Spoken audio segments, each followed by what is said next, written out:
A nuestro amado grupo de interpretación profética les enviamos un afectuoso saludo. Estamos por dar nuestra hora número 8 en la materia, ya estamos a la mitad del curso. La hora 8, el tema es la gran tribulación. Como tarea tenemos nada más que enseña la Biblia sobre la gran tribulación. Entonces, de manera muy concisa, muy breve, usted puede hacer un resumen para complementar la enseñanza con las tareas. Vamos a ver el material que ya tenemos para poder compartir este tema. Dice el primer punto, profetizada en el Antiguo Testamento. Subinciso 1, Isaías 24, 1 y 2. He aquí que Jehová vacía la tierra y la desnuda, y trastorna su faz y hace esparcir a sus moradores. Y sucederá así como con el pueblo, también al sacerdote como al siervo hacia su amo, como a la criada a su ama, como al que compra al que vende, como al que presta al que toma prestado, como al que da logro hacia el que lo recibe. Entonces, este texto de Isaías habla de un juicio universal de parte de Dios para la humanidad, no importa la condición económica o social de las personas, sino la condición espiritual. Todos los que no son creyentes estarán entonces también en el tiempo de la gran tribulación. Punto 2, Isaías 24, versículos 3 y 4. La tierra será enteramente vaciada y completamente saqueada, porque Jehová ha pronunciado esta palabra. Se destruyó, cayó la tierra, enfermó, cayó el mundo, enfermaron los altos pueblos de la tierra. Entonces, continuando exactamente con Isaías 24, que habla de esta gran tribulación, dice que la tierra va a ser enteramente vaciada.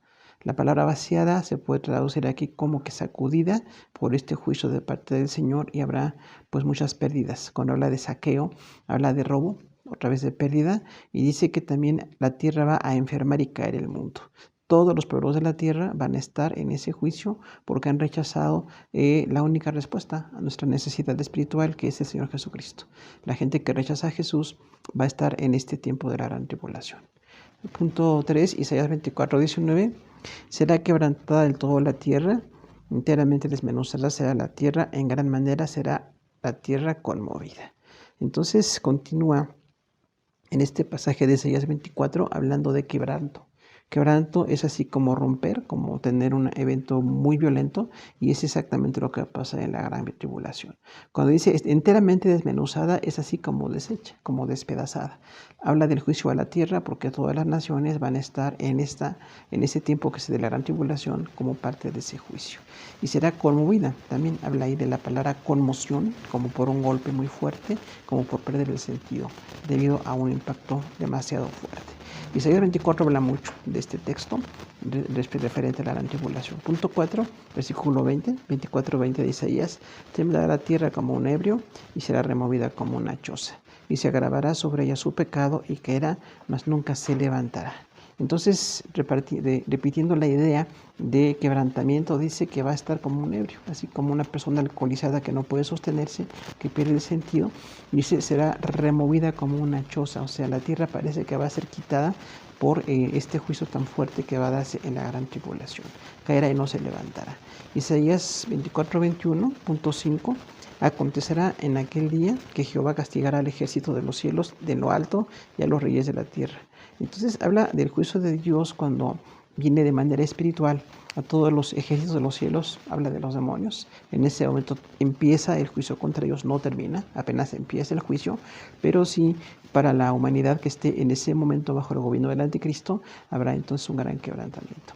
Punto 6, Isaías 26:20. Anda, pueblo mío, entra en tus aposentos, cierra tras ti tus puertas, escóndete un poquito, porque en un momento en tanto habrá indignación. Entonces Dios advierte a su pueblo de Israel que va a venir esa gran tribulación. Isaías escribió en el año 750 a.C., antes del primer cautiverio de las 10 tribus del norte, pero está advirtiendo que viene el juicio de Dios para la tierra.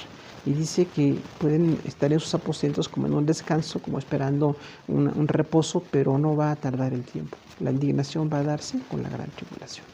Punto 7, Isaías 26:21. Porque aquí que Jehová sale de su lugar para castigar al morador de la tierra por su maldad contra él. Y la tierra descubrirá la sangre derramada sobre ella y no encubriera ya más a sus muertos.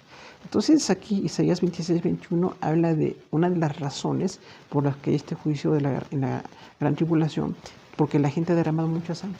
Toda la gente que ha tomado víctimas, que ha asesinado, que ha quitado la vida de una manera violenta y totalmente injusta, va a haber juicio sobre ellos, ¿no? Porque Dios tiene juicio para toda la gente que ha derramado sangre. Punto 8, Isaías 34:1. Acercaos naciones, juntaos para oír, y vosotros pueblos escuchad. Oiga la tierra y cuando oye en ella el mundo y todo lo que produce. Entonces el llamamiento aquí en Isaías 34 es a todas las naciones. Las naciones deben de escuchar respecto a este juicio que viene. Solamente quienes se arrepienten, quienes se entregan a Jesús y cambian su vida, pueden estar exentos de ese juicio. Pero las naciones han escuchado la palabra y finalmente no tienen ningún deseo de estar en ese pacto de salvación con el Señor, de arrepentirse. Dice, el mundo y lo que produce, escuche, porque toda la tierra, simbólicamente aquí como lo material, representando lo que va a ser la vida de la gente que hay juicio sobre ellos. Punto 9, Isaías 34:2. Porque Jehová está irado contra todas las naciones e indignado contra todo el ejército de ellas. Las destruirá y las entregará al matadero. Entonces, el versículo 2 de Isaías 34 dice una de las razones. Dios está indignado por el pecado, por el abuso, por la violencia tan terrible, por toda la corrupción y la maldad del corazón de los hombres. Y van a destruir, las va a destruir, las va a entregar al matadero.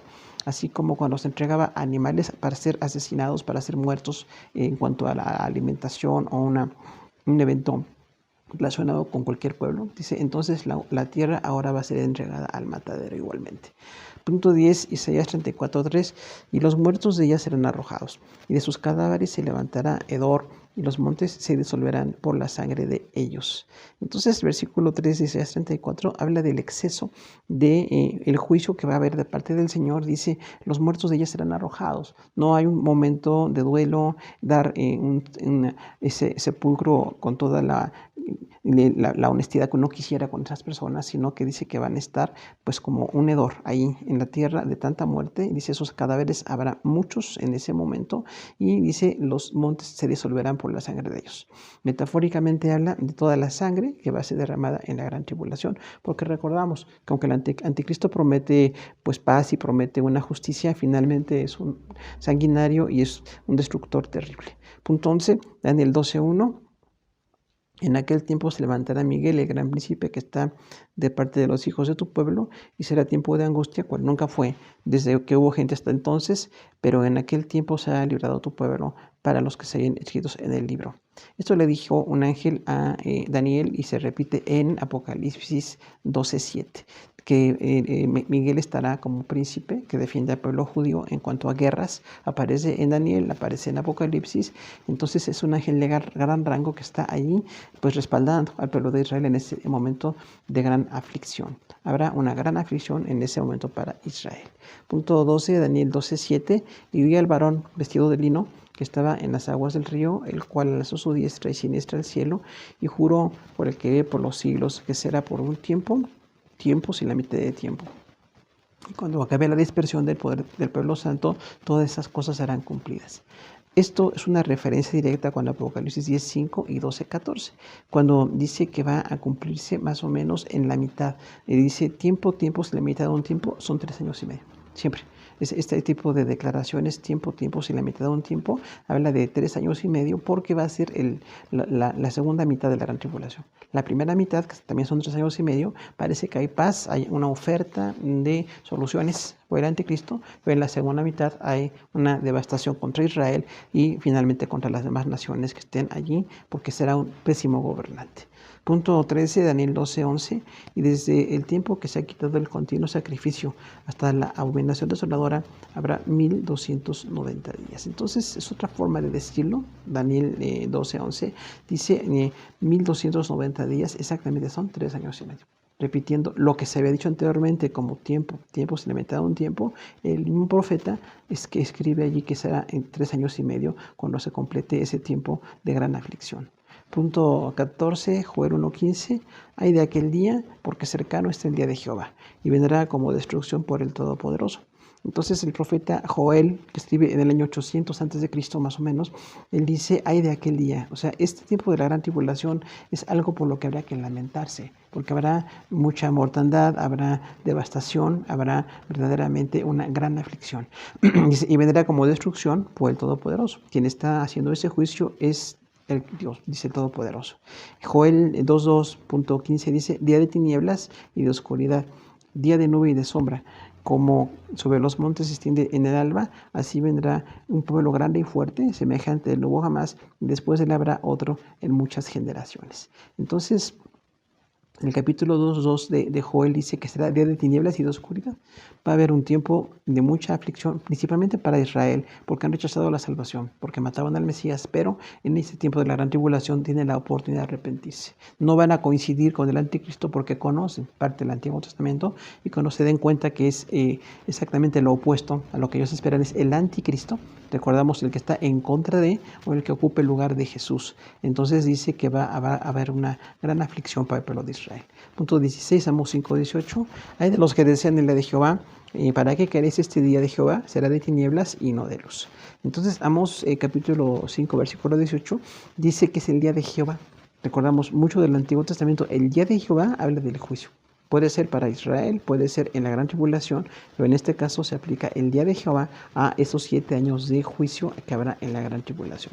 De tinieblas y no de luz, hablando que es un día que hay que temer, es un día no bonito, no tiene nada de agradable, porque es un día de juicio. Punto 17, Sofonías 1, del 14 al 18. Tenemos un resumen de varios puntos aquí.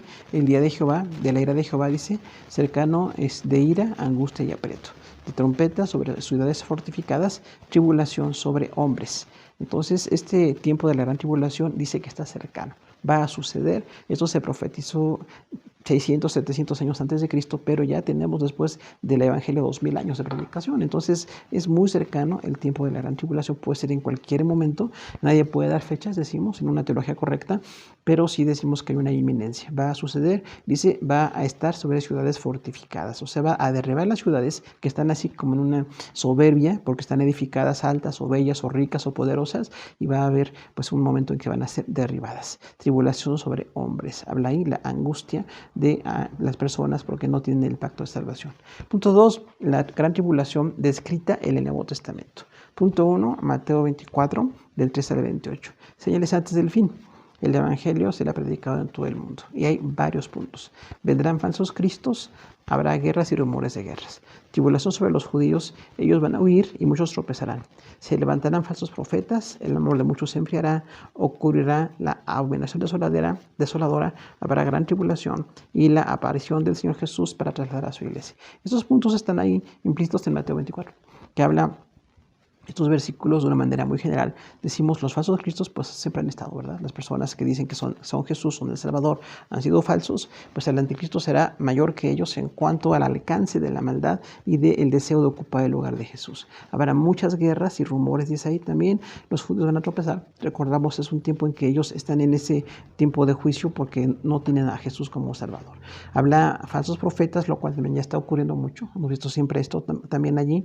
Y dice, el amor de muchas personas se enfría. Finalmente la fe va a decaer en muchos. Esperemos que en la iglesia nos mantengamos en fe hasta que empiece la gran tribulación, porque la iglesia es trasladada antes de que empiece la gran tribulación, como veremos enseguida, ¿no?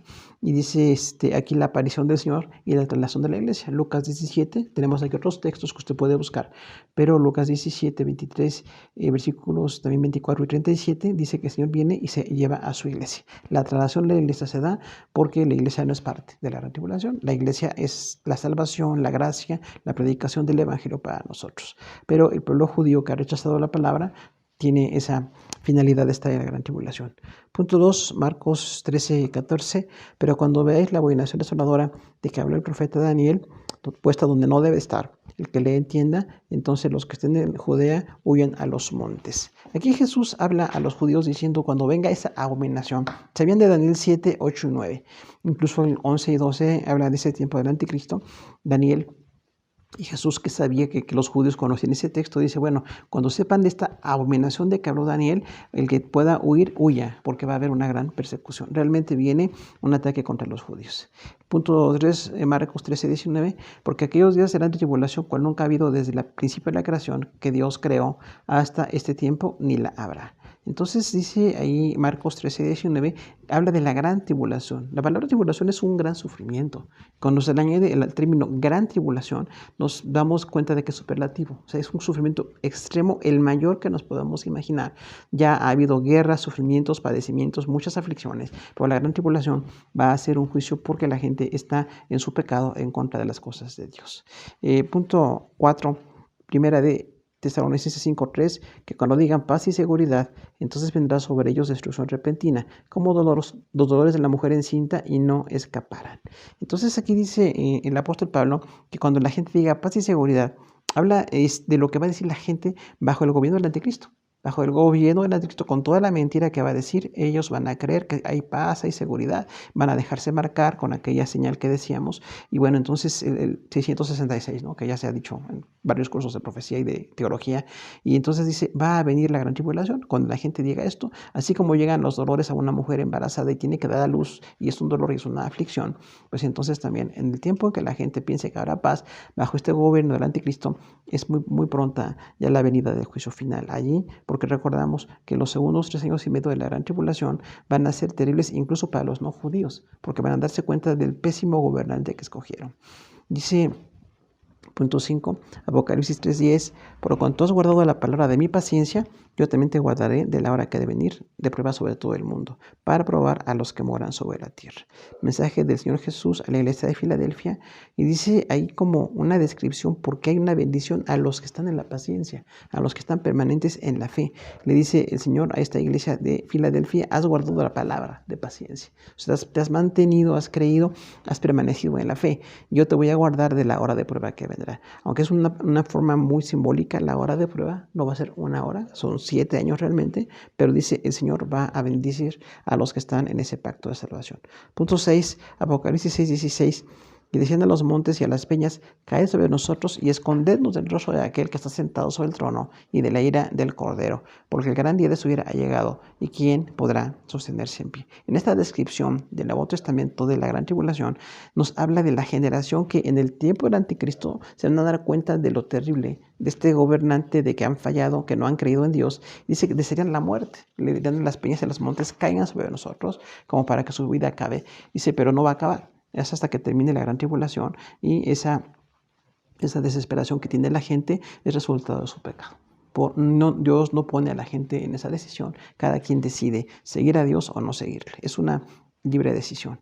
Punto 7, Apocalipsis 7:14, yo le dije, Señor, tú lo sabes. Y él me dijo, estos son los que han salido de la gran tribulación y han lavado sus ropas y las han emblanquecido en la sangre del Cordero. Este texto es el que dice exactamente que las personas que están en la gran tribulación, que estaban sufriendo, que han tenido pues muchos mártires, es la iglesia. Exactamente habla de la iglesia, ¿no? Y dice ahí, salen de la gran tribulación, pero la forma en que está escrito este texto es así como no estar en un punto, sino muy cercano al inicio de la gran tribulación, la iglesia es llevada.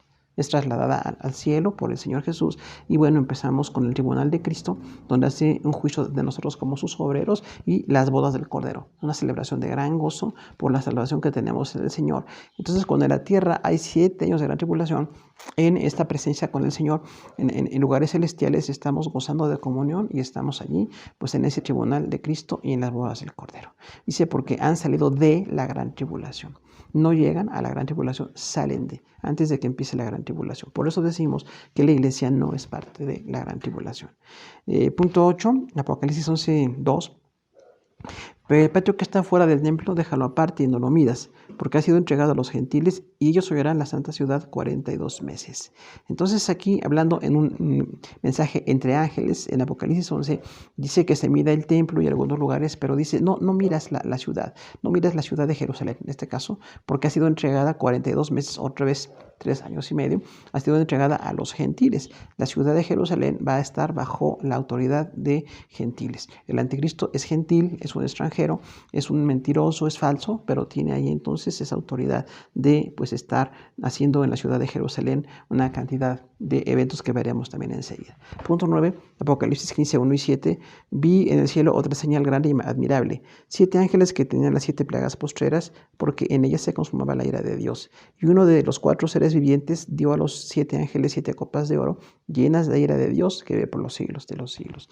Entonces aquí cuando habla de estas 7 plagas postreras, describe los sufrimientos en la gran tribulación, en Apocalipsis.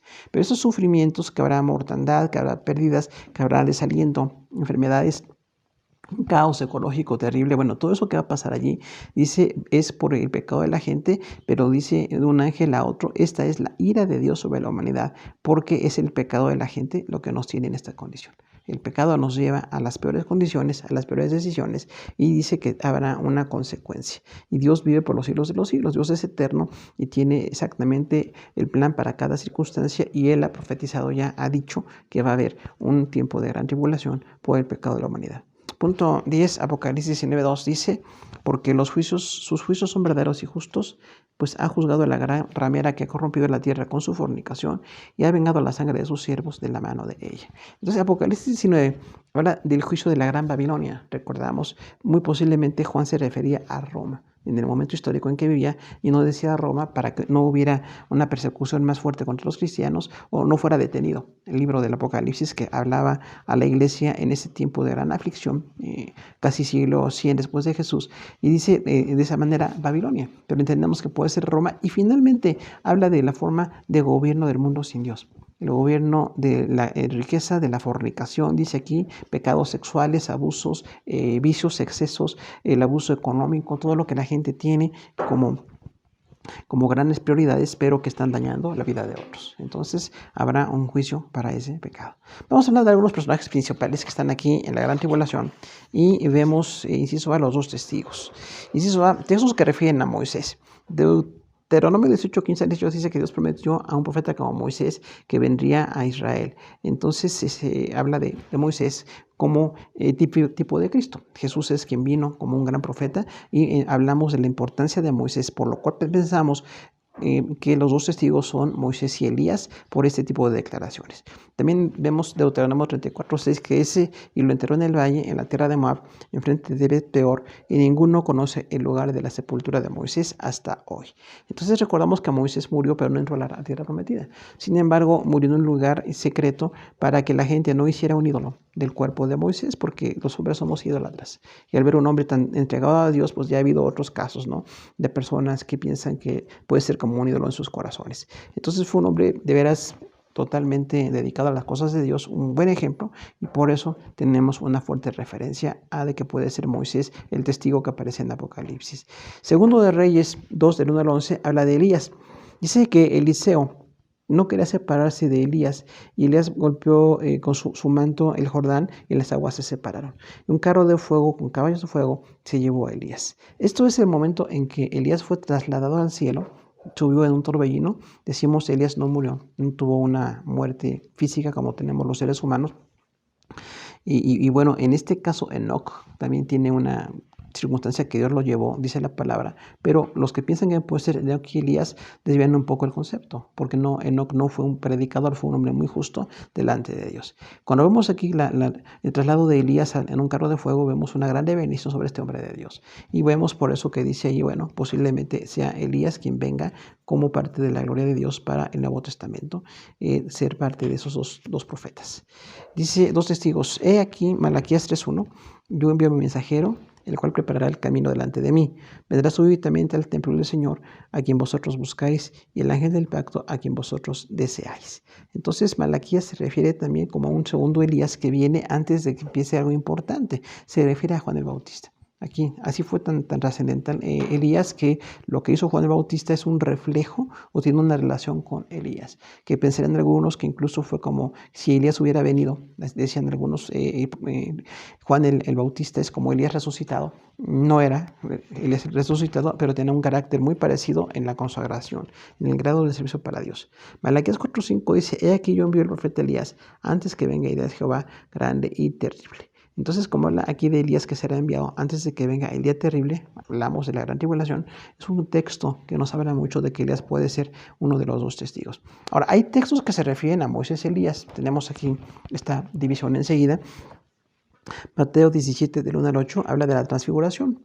Dice que el Señor Jesús llevó a Pedro, Jacobo y Juan a un monte alto. Se transfiguró, su rostro resplandeció como el sol, y los vestidos se hicieron como muy blancos. Se aparecieron Moisés y Elías hablando con Jesús, y a una voz dijo, ese es mi hijo amado, en quien tengo complacencia. A él oíd.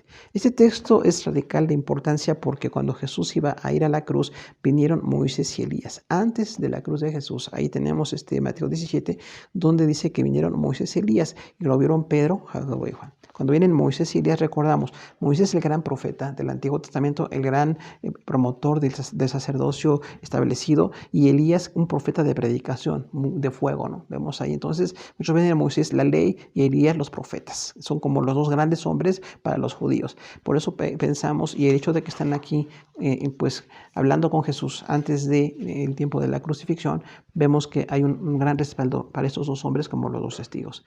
Inciso B, segunda de Pedro 1 del 16 al 18 dice, son testigos presenciales de la gloria de Cristo. Los apóstoles vieron la majestad del Señor. El Padre dio honra y gloria en esa transfiguración. Pedro habla aquí de esa transfiguración y habla del testimonio de lo que vieron. Dice que los discípulos escucharon esa voz. Entonces hay un gran testimonio ahí de Moisés y Elías en el momento que están con Jesús, y la voz que dice, es mi Hijo amado, a él escuchen. Entonces hay una cercanía con ese carácter de los dos profetas. Vamos a ver Apocalipsis 11 del 3 al 12, los dos testigos. Dice, ¿qué van a hacer? Hay 11 puntos. Profetizarán 1260 días vestidos de cilicio. 3 años y medio con una ropa de tristeza o de aflicción. Son los dos olivos candeleros que están en pie delante de Dios. O sea, así como un olivo fluye el aceite, para Dios son como dos personas de los que fluyó mucha bendición y un gran testimonio. Punto 3, si alguno quiere dañarlo, fuego desciende de la boca de ellos. Entonces aquí habla cuando Elías oró y Dios permitió que descendiera fuego y hubo aquel sacrificio quemado delante de falsos profetas, y entonces habla de una señal con fuego. Por eso pensamos que puede ser Elías. Punto 4, tienen poder para cerrar el cielo a fin de que no llueva en los días de su profecía. Esto también pasó con Elías. Recordamos que dijo, va a haber un tiempo que no va a llover por mi palabra. Elías conocía la profecía dada por Dios, pero Dios usó de tal manera a Elías que de veras, cuando él dijo, dejó de llover. Más de 3 años. Y entonces, en tiempo del rey Acab, hubo una profecía fuerte de parte de Elías. Punto 5. Tienen poder sobre las aguas para convertirlas en sangre. Esta relación tiene que ver con Moisés. Recordamos cuando los milagros y las plagas en Egipto, el lago fue convertido en sangre. Dice, punto 6, para herir la tierra con toda plaga cuantas veces quieran. Otra vez mucha referencia con Moisés, las plagas que vinieron sobre Egipto. Punto 7, el anticristo hará guerra contra ellos, los vencerá y los matará. Entonces aquí tenemos una descripción profética. Lo anterior es una descripción teológica de quiénes son estos dos hombres, pero aquí dice proféticamente que el anticristo los va a vencer y matar. O sea, estos dos grandes testigos que estarán en el tiempo de la gran tribulación, hablando a las naciones del arrepentimiento, del acercamiento con Dios, parece que hay una gran bendición en ellos, como vemos ahí en el pasaje de Apocalipsis, pero dice que finalmente el anticristo los va a apresar y los va a matar. Parece que los derrotó. Pero bueno, sigue la descripción. Punto 8, sus cadáveres estarán en la plaza de Jerusalén. Entonces habla de una exhibición de cadáveres como de humillación. Humillación a estos dos grandes siervos de Dios. Punto 9, los pueblos, tribus y lenguas verán sus cadáveres por 3 días y medio y no permitirán que sean sepultados. Hablamos de una humillación al cuerpo de estos dos hombres que tenían una gran predicación, un gran ministerio. Muy seguramente serán Moisés y Elías, pero la Biblia no dice sus nombres, nada más dice los dos testigos. Por eso hay esas discusiones a veces. Punto 10, después de 3 días y medio, entrará en ellos el espíritu de vida enviado por Dios, se levantarán sobre sus pies y caerá gran temor sobre quienes lo vieron. Entonces vemos aquí que la humanidad en el tiempo de la gran tribulación se va a quedar asombrada. Cuando dice 3 días y medio después de su muerte, estos dos olivos, estos dos profetas del Señor, dos testigos, van a ser levantados con vida y llevados a la presencia del Señor. Hoy dice punto 11, oirán una gran voz del cielo, subida acá, y subirán al cielo en una nube y sus enemigos los verán. Esta de subida al cielo en una nube recordamos mucho que pasó con Elías. Elías fue llevado al cielo en un carro de fuego. Entonces hay mucha relación con Moisés y Elías y el gran carácter que tienen como los dos grandes hombres del Antiguo Testamento. Podemos tener argumentos muy fuertes para pensar que ellos serán los dos testigos allí en la gran tribulación.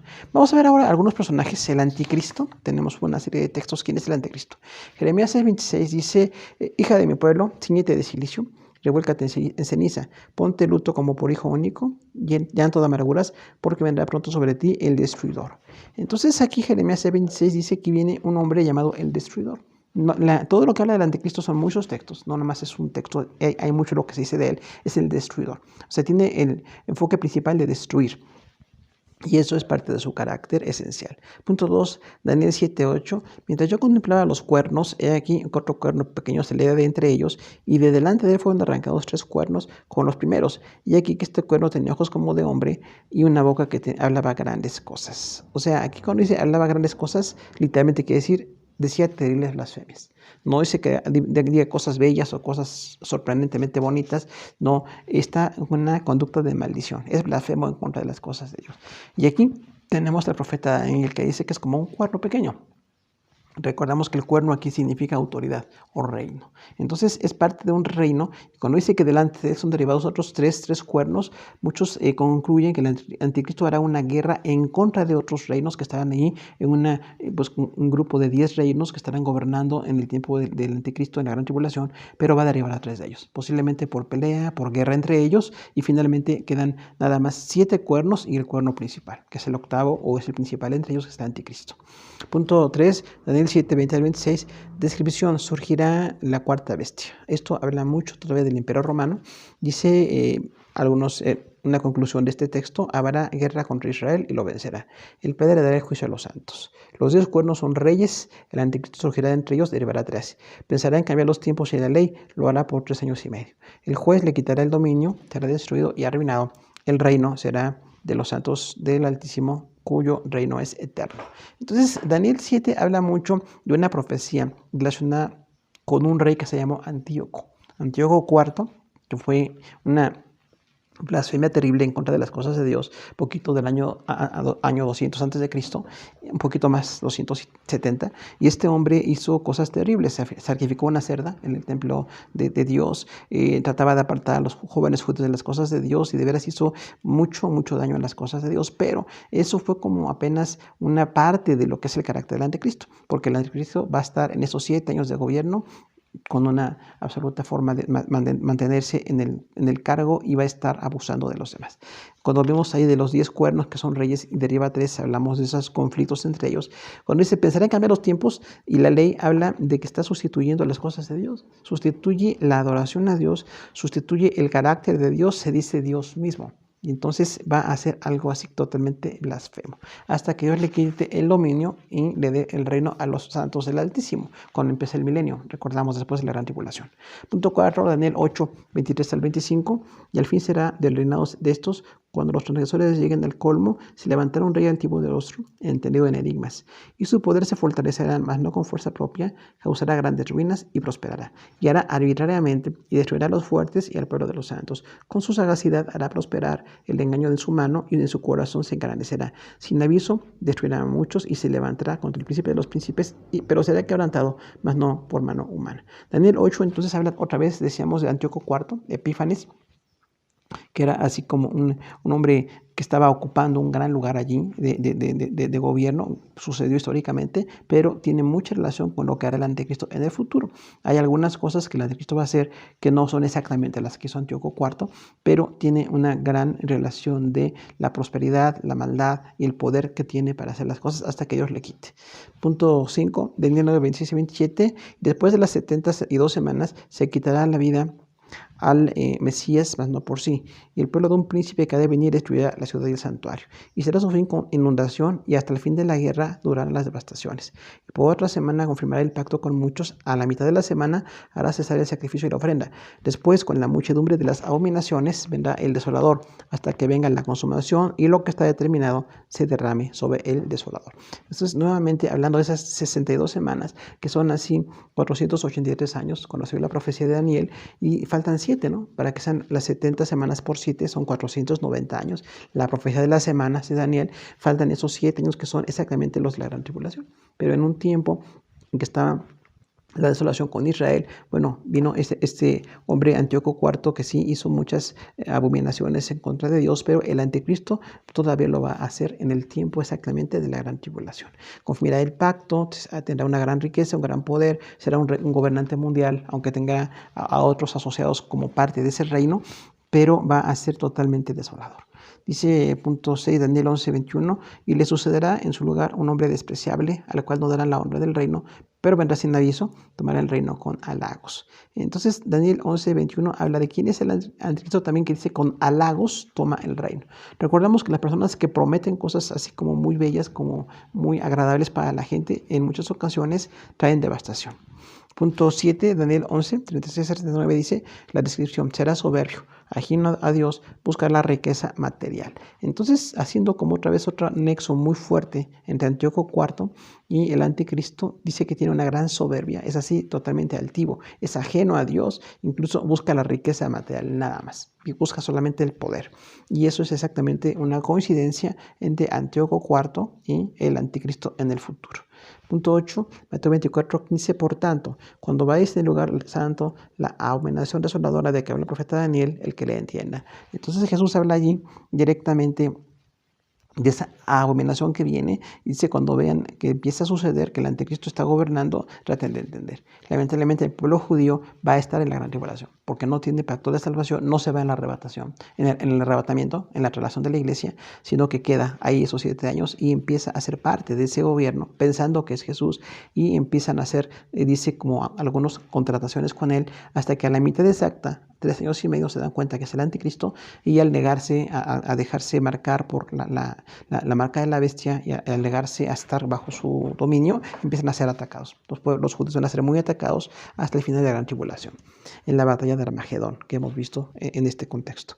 Punto 9, segunda a los Tesalonicenses 2, del 3 al 10, manifestación del hombre de pecado. Llamado hijo de perdición, parte del ministerio de iniquidad. Se opone y se levanta contra todo lo que se llama Dios. Se sienta en el templo de Dios como Dios, haciéndose pasar por Dios.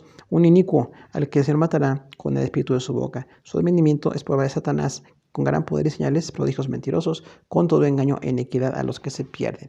Entonces aquí ya habla en futuro Pablo a los tesalonicenses y dice: ¿quién es este? Se llama hijo de perdición. Tan mal está en su vida personal, está tan ajeno a las cosas de Dios, tan soberbio, tan lleno de autoridad propia y de ese ego terrible, que dice es un hombre que es un hombre de perdición. Y dice aquí claramente: se sentará en el templo de Dios como Dios, haciéndose pasar por Dios. Entonces el anticristo tomará el lugar de Dios, que ha sido la peor idolatría que ha habido en la historia, cuando la gente se toma el lugar de Dios. Y no será el primero. Ha habido otros gobernantes que se han sentido dioses, o que, por ejemplo, los césares y muchos de los en Egipto también, los faraones se sentían como dioses y se sentían así como con la autoridad de hacerlo, y son hombres, y finalmente van a ser llevados a juicio, pero especialmente el anticristo, porque sucede en el futuro todavía para nosotros. Punto 10, 1 de Juan 2, del 18 al 22, habla del anticristo. Dice que viene, y aunque han surgido muchos anticristos, es mentiroso, niega al Padre y al Hijo. Entonces hablamos de este hombre como los anticristos es como un estilo de vida. Recordemos, anticristos quiere decir estar en contra de Cristo o en lugar de Cristo, en contra y en lugar de. Y esto lo va a hacer el anticristo, pero ha habido otros. Ya hubo personas que se sentían como mesías, que han sido falsos, que han prometido cosas muy grandes y no han cumplido. Finalmente son anticristos. Hay muchos anticristos, pero el anticristo mayor que viene en futuro, para nosotros, bueno, está todavía ahí descrito en varios detalles. Es mentiroso, dice ahí. Punto 11, 1 de Juan 4:3, y todo espíritu que no confiesa que Jesucristo vino en carne no es de Dios. Ese es el espíritu del anticristo, el cual vosotros habéis oído que viene y ahora está en el mundo. Y Juan, el apóstol, hablando ya en su vejez a la iglesia, dice que todo el que no confiesa que Jesús viene en carne, recordamos que estaban los gnósticos. Los gnósticos negaban que Jesús vino en carne y nos salvó, y decían que tenían un conocimiento superior. Pero también los gnósticos eran parte de un gobierno en contra de las cosas de Dios. Y dice aquí, entonces, bueno, entonces así como los gnósticos no son de Dios, también cualquier persona que diga que es como un anticristo, que está en lugar de o en contra de Cristo, ya saben que no viene de Dios y está en el mundo, dice Juan. O sea, es como un espíritu, como una intención permanente. Y el anticristo en futuro para nosotros, pues va a cumplir plenamente todas estas malas cualidades de carácter, estos defectos. Punto 12.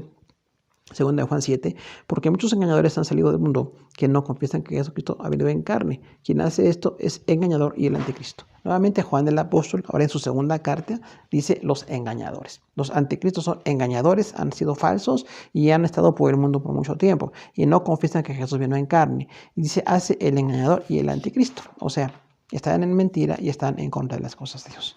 Punto 13, Apocalipsis 13, del 1 al 10, habla de las dos bestias. Vamos a ver la primera bestia, que es el anticristo, y la segunda bestia al final, que es el falso profeta, que estará en el tiempo de la gran tribulación. El anticristo, la primera bestia, dice, será parte de un gobierno formado por 10 mandatarios. Inciso B, Satanás le dará su poder, trono y autoridad. Inciso C, el mundo adorará al diablo y que dio autoridad a la bestia. D, el anticristo será adorado. E, recibirá una herida mortal y será sanado. F hablará grandes blasfemias. G actuará 42 meses, 3 años y medio. Inciso H blasfemará contra Dios, contra su tabernáculo y contra los que moran en el cielo. Inciso I habrá guerra contra los judíos y los vencerá. J tendrá autoridad sobre todo tribu, pueblo, lengua y nación. O sea, una descripción de 10 puntos del anticristo totalmente inéditos, porque dice que va a ser en ese gobierno por 10 mandatarios. Tendrá el poder dado por Satanás. Recordemos que el anticristo va a ser una persona, no es Satanás o un demonio, es una persona, es un gobernante lleno de maldad y de soberbia. Dice que adorará al diablo y estará con la adoración a la bestia, habrá una gran idolatría ahí. Dice que va a ser adorado también como Dios y recibirá una herida mortal. Este punto es importante porque algunos describen que en esas guerras, en esa batalla que tendrá el anticristo, va a tener una herida que muchos piensan que va a morir. Dice, sin embargo, después de esa herida mortal será sanado. Y al ser sanado, muchos piensan entonces que es Cristo o piensan que es Dios o le dan el lugar más alto, pero es solamente una sanidad para continuar con su maldad. Habla terribles blasfemias, recordamos, tiene una boca en contra de las cosas de Dios, blasfema de Dios y de todo lo que es espiritual. Tiene un poder de actuar 3 años y medio, blasfema contra Dios, contra el tabernáculo y los que moran en el cielo, con los ángeles finalmente, ¿no? Blasfema contra todo, contra Dios y el tabernáculo. El tabernáculo, recordamos, la habitación de Dios aquí en la tierra. Todos los simbolismos del tabernáculo que erigió Moisés, bueno, la comunión con Dios, el perdón de pecados, la gracia de Dios, todo eso va a blasfemar en contra. Hará guerra contra los judíos y los vencerá. Recordamos cuando hablamos de la batalla de Armagedón, que es otro tema de esta materia de escatología. En la batalla de Armagedón, exactamente cuando acaban los 7 años de la gran tribulación, el anticristo trata de acabar con los judíos, pero allí en la batalla de Armagedón, Jesús se aparece y acaba con aquel ejército y bueno, va a vindicar a los judíos, los va a bendecir, pero hará una guerra contra los judíos y los va a vencer en muchas cosas, hasta que a los 7 años el Señor Jesús le dé esa bendición al pueblo judío. Tiene autoridad sobre todo pueblo, lengua y nación. O sea, un gobierno mundial. Punto 14, Apocalipsis 17, del 8 al 15, condenación de la gran ramera, es el sistema de gobierno que tiene el anticristo. Tenemos 4 incisos. Inciso A, relacionado con perdición, los inconversos se asombrarán. Inciso B, 7 reyes entregarán su poder. C, pelearán contra el cordero y los vencerá. De muchedumbre de naciones y lenguas apoyarán al anticristo. Entonces recordamos aquí en esta descripción de la gran ramera, habla de una perdición, un gobierno de perdición, de corrupción, de maldad, así un deseo de solamente ganar millones de pesos o dólares o la moneda que se maneje en el mundo y ese dinero que se acumula como un dios prácticamente, ¿no? Hacen un dios del dinero, de ese poder, de esa riqueza, esa fama, y muchos reyes le entregarán su poder. Van a pelear contra Cristo al final de la gran tribulación y el Señor los va a vencer. Pero en los 7 años están venciendo este anticristo con los gobernantes que están con él. Muchedumbres le adorarán. Punto 15, Apocalipsis 19:20 dice, y la bestia fue apresada y con ella el falso profeta que había hecho delante de ella grandes señales, con las cuales se había engañado a los que recibieron la marca de la bestia y habían adorado su imagen. Estos dos fueron lanzados vivos dentro de un lago de fuego que arde con azufre. Entonces Apocalipsis 19 dice que la bestia, es el anticristo, va a ser apresado y el falso profeta cuando empiece el milenio, cuando empieza ya el gobierno de Jesús, y dice que son apresados y lanzados al fuego, al largo que arde con fuego, y son 2 personas, porque son así como lo representativo de lo peor del gobierno mundial, engañoso, mentiroso, abusivo, y la religión falsa que hablaremos enseguida, el falso profeta. Y dice, ahí van a ser lanzados vivos. El falso profeta, eso se... Tenemos 3 puntos. Punto 1, Apocalipsis 13, del 1 al 17, decíamos las 2 bestias. La segunda bestia es exactamente un falso profeta. Inciso A, sube de la tierra, tiene 2 cuernos semejantes a un cordero, pero habla como dragón. B, ejerce toda la autoridad de la primera bestia y hace que los moradores de la tierra adoren. Inciso C, hace grandes señales, descender fuego sobre la tierra. Inciso D, engaña con señales. Inciso E, ordenará a la humanidad que reciban la marca del anticristo. Entonces el falso profeta va a ser una persona que está al servicio del anticristo. Y el anticristo, como tiene todo el gobierno, lo que es el gobierno mundial, este falso profeta estará ahí con una falsa religión para que la gente piense que adoran a Dios o que están adorando algo, ¿no? Que esto es así como muy fuerte en el humanismo, se piensa cualquier adoración, cualquier cosa que sea agradable a todos, exactamente va a pasar, pero no viene de parte de Dios. Ahora dice, tiene apariencia de cordero, pero habla como dragón, habla de la hipocresía. El falso profeta tiene apariencia de cordero como si fuera pues un salvador, así como fue Jesús nuestro cordero, o un cordero bueno. En el Antiguo Testamento los corderos representaban salvación, pero dice habla como dragón. Entonces cuando hable se darán cuenta que está blasfemando en contra de las cosas de Dios y habla como un inconverso, como un hombre ajeno a las cosas de Dios y vive como un hombre ajeno a las cosas de Dios. Dice que ejerce la autoridad de la primera bestia. O sea, el anticristo le dará tal autoridad a este falso religioso mundial que tiene un gran poder mundial para que en la tierra adoren al anticristo. Dice, hace grandes señales. Eso es interesante porque cuando alguien hace señales pensamos que viene de Dios. Dice, descenderá fuego a la tierra. O sea, como hizo Elías exactamente, hará este falso profeta. Va a hacer que descienda fuego del cielo, hará señales muy religiosas, muy parecidas a lo que hacen las religiones falsas, y finalmente estará ahí en ese ejercicio de estar en contra de las cosas de Dios. Engaña con esas señales. Entonces, por eso tenemos cuidado. No toda persona que haga señales o nos parezca señales buenas o señales relacionadas con las cosas de Dios puede ser un profeta de Dios. El anticristo y su falso profeta estarán con estas falsas señales, gobernando al mundo entero. Y dice, y le ordena a la humanidad que adoren al anticristo y que reciban la marca. O sea, les va a decir que la marca del anticristo es buena. Recordamos la marca 666, que significa el hombre, el hombre, el hombre, porque el hombre fue creado en el sexto día. Dice la Biblia, número de hombre, y es cuando el hombre quiere ocupar las cosas de Dios. Así como el 666, el hombre quiere estar en contra de la Trinidad, en contra de las cosas de Dios, ocupando el lugar de Dios. Falsos religiosos que están ocupando el lugar de Dios, que ya ha pasado y pasará con el anticristo. De su boca saldrá un espíritu del mundo a manera de rana. Apocalipsis 16:13. Entonces ahí habla de que este anticristo, dice también Satanás y el anticristo y el falso profeta tienen espíritus en forma de ranas. Dice aquí en esta visión de Juan, porque son demonios que salen de ellos. Entonces esa labor de Satanás, el anticristo y el falso profeta es una labor llena de acción demoníaca, totalmente movida por demonios, falsa, y una iglesia genuina tiene que discernir y no estar con ninguna de estas cosas. Y el pueblo judío, lamentablemente, como rechazan al Mesías y todavía no lo reciben en la gran tribulación, se darán cuenta de la mala elección que tomaron y tienen por eso en la gran tribulación la oportunidad de arrepentirse delante del Señor. Dice por eso ahí Apocalipsis, aquellos que no quieran ser marcados por la marca del anticristo van a ser decapitados. Habrá muchos mártires, en este caso judíos, porque no quieren la marca del anticristo. Pero hoy el mensaje es de amor, de salvación y de perdón para que la gente reciba por amor las cosas de Dios. Sin embargo, en la gran tribulación va a haber tal violencia que las personas judías que quieran arrepentirse van a ser asesinadas. Último punto, Apocalipsis 20:10.3. Con el diablo y con el anticristo serán atormentados en el fuego, el lago de fuego. Entonces aquí habla de que el diablo y el anticristo y el falso profeta van a ser atormentados en el lago de fuego.